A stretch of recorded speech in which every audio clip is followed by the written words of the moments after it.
Imagine yourself in this Zoom room. During a time of intensive protesting, police response, and unrest, Grace, who's Black, shares thoughts about how good it feels that more and more folks are getting behind the Black Lives Matter movement. Kelly, who's white, interrupts her on the verge of tears.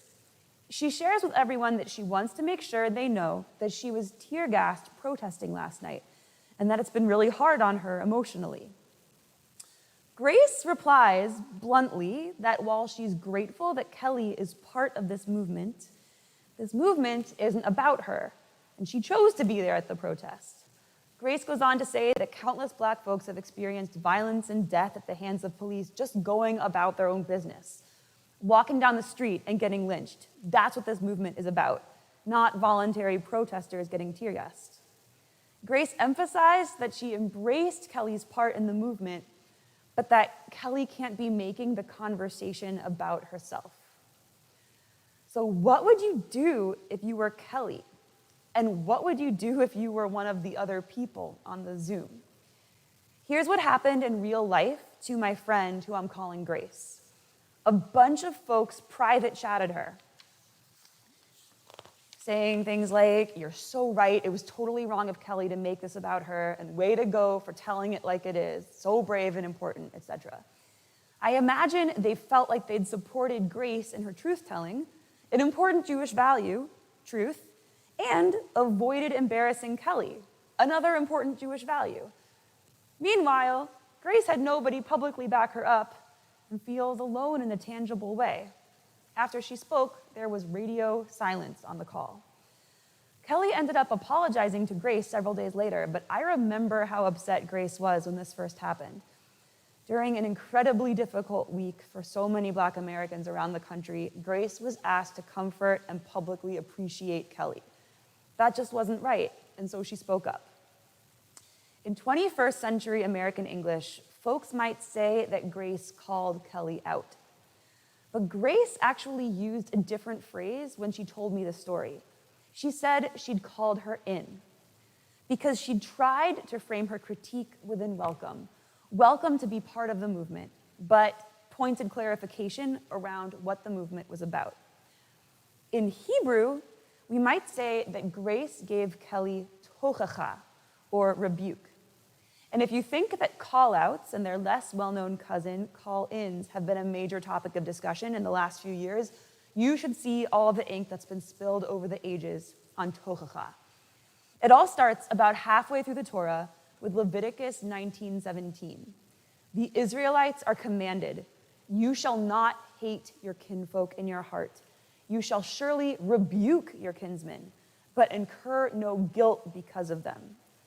So there are 3 parts to the mitzvah of tochacha, rebuke. Don't hate them, rebuke them, and don't let it be your unwillingness to jump in that makes the situation continue. Of course, these are related. Don't just sit there holding a grudge. Tell it like it is. And also, if you just sit there being resentful but never let them know what they did wrong, they'll keep on doing it, and then that's sort of, kind of, a little bit your fault, isn't it? Throughout the ages, Jewish thinkers have underscored the importance of this mitzvah to give tochacha, to rebuke. In Breshit Rabbah, a contemporary midrash of the Talmud, Rabbi Hanina teaches us that love unaccompanied by reproof is not true love. And in the Talmud itself, Rabbi Hanina teams up with 3 other rabbis to teach that whoever can prevent their household from committing a sin but doesn't is liable for the sins of their household. And if they can prevent their fellow citizens from committing a sin but don't, they are liable for the sins of their fellow citizens. And if they can prevent the whole world from sinning but don't, they're liable for the sins of the whole world. Tochacha, rebuke, is a way we show our love for one another and of taking responsibility for making the world a better place. So why does call-out culture have a bad reputation? It's not for nothing. Probably the biggest reason is that, especially as Jews, we know that embarrassing another person is a big, big problem. The Talmud teaches us in Bava Metzia 58b that when you publicly shame your neighbor, it's as if you've shed blood. And getting called out is incredibly embarrassing. Sure enough, Maimonides, a key medieval Torah commentator, tells us that one should give tochacha in private, speaking to the offender gently and tenderly, and pointing out that the rebuke is offered for the wrongdoer's own good. He goes on to teach that no person may humiliate anyone, even more so in public, whether of low or high social status. For Maimonides, not only is it problematic to shame someone with less power than you, it's not even acceptable to punch up publicly, so to speak, and humiliate someone who wields a great deal of power in full view. Give feedback, yes, but not humiliate. Politicians and police chiefs are people too. For those of us who want deeply to criticize and draw public focus to the deeds of local and national leaders in whom we're disappointed or even horrified, that's a hard line to toe. But a related Jewish thought on tochacha might help us figure out the balance. A couple of different times in the Talmud it says, leave people alone. Don't tell them when they're breaking a rule if you know they're not going to change their ways. Quote, it's better that they be unwitting sinners and not intentional sinners. If we're giving tochacha in a way that we don't expect to be effective, why are we giving it? We need to figure out a way to make our tochacha, our rebuke, the sort of words that someone can actually take in. Grace believed that Kelly cared enough about anti-racist work to listen to her. And Grace hoped that her words, while pointed and critical, would be respectful enough not to embarrass. So she tried calling Kelly in to the possibility of a change in perspective. It was painful. The Zoom call shook up both women, but it just might have made an important difference for Kelly's activism and for the mindsets of the other folks who had been on the Zoom. Grace refused to just sit there resenting Kelly for her interruption and redirection. Instead, she showed her love by giving Kelly clear, respectful tochacha that made room for positive change. And so, in that same vein of love, and with the trust that we are all capable of positive change, I want to bring up some tochacha I've been learning about that pertains to the Jewish community as a whole. Many of you might be exhausted by what I have to say, either because you've been thinking about it a lot yourself lately, or because you've lived your whole life dealing with these issues in a way that I can't even begin to understand. But I do believe these words are worth saying, because for many of us, maybe even for most of us, we still have not thought enough about them. There's a myth I've heard rolling around the Jewish world for so many years that Jews can't be racist, or never are, because we've been through so much ourselves. There's another connected myth that the Jewish community has done so much work over the years to fight for social justice and civil rights, so everyone should know and trust that we are not racist.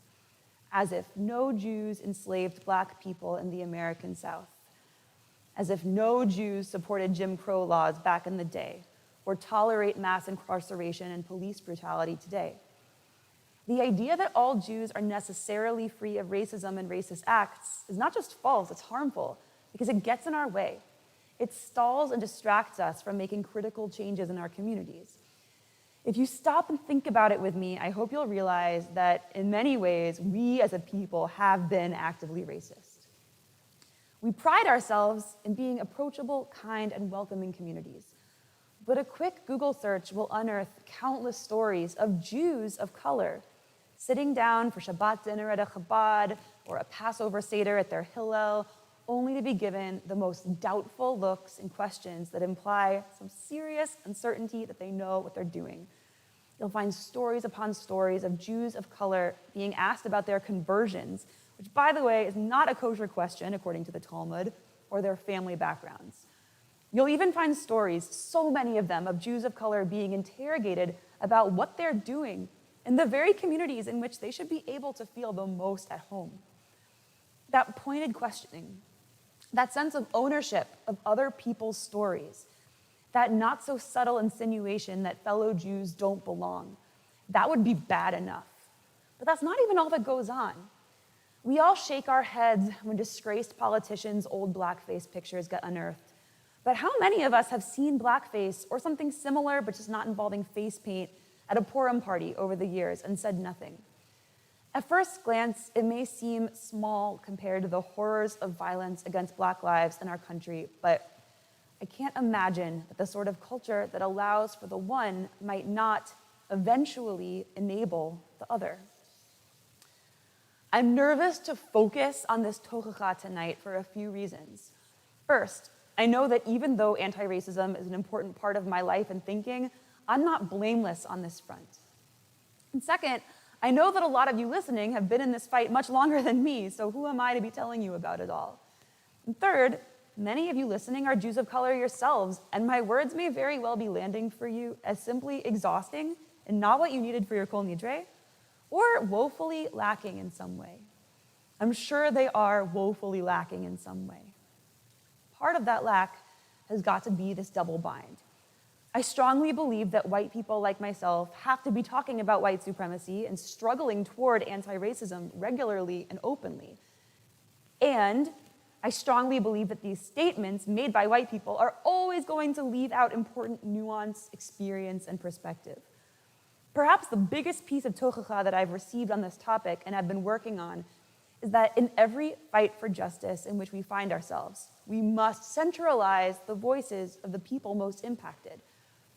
And yet, when white folks like me rely on people of color to guide every step of the anti-racist journey for us, we're abdicating our own responsibility.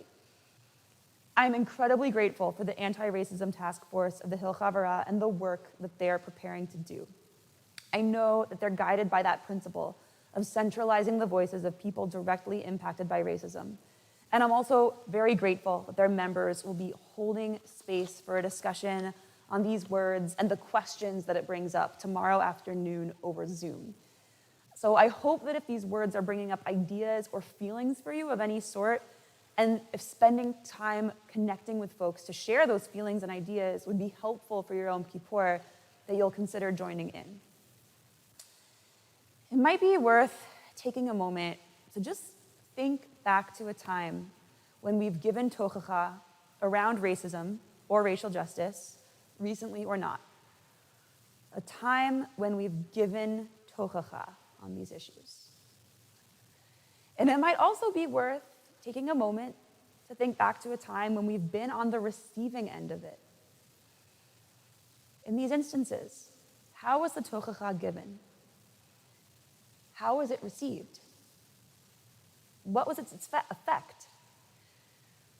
And if we're having trouble thinking of any of these, if we've never personally been a part of tochacha on these issues in any way, it may be worth thinking about why. Is it because we're more surrounded by calling out that humiliates rather than calling in that invites? Is it because the calling out lacks the focus of love and of respectfully, clearly partnering with the person who made a mistake? Is it because we've been afraid to be in places where real loving rebuke, real tochacha is allowed to emerge at all? What's the kind of work that we can do to ready ourselves to give and receive that kind of tochacha? How do we need to see ourselves in relationship to others in order for us to effectively be a part of relationships that lovingly rebuke? Tochacha can be painful, but it's commanded of us. It's a mitzvah of love, of taking care, and of responsibility. May we all have the courage to go there this fall and beyond. Gamar Chatima Tova. And now I will wish you all a Laila Tov, a good night. If you stuck around with me this late, you are lovely and I appreciate you. And if you want to write anything in the chat box, I'm here for a few more minutes. But I guess the live stream should end for recording purposes, shouldn't it? I don't know. I see what you're writing now. Thank you so much. I hope you'll join in tomorrow morning at 10 a.m. for the service. And thank you again to everybody who played a role in this service in all the different ways that were necessary. Moral support during the fact and everything else. Gemar Chatima Tova and Laila Tov.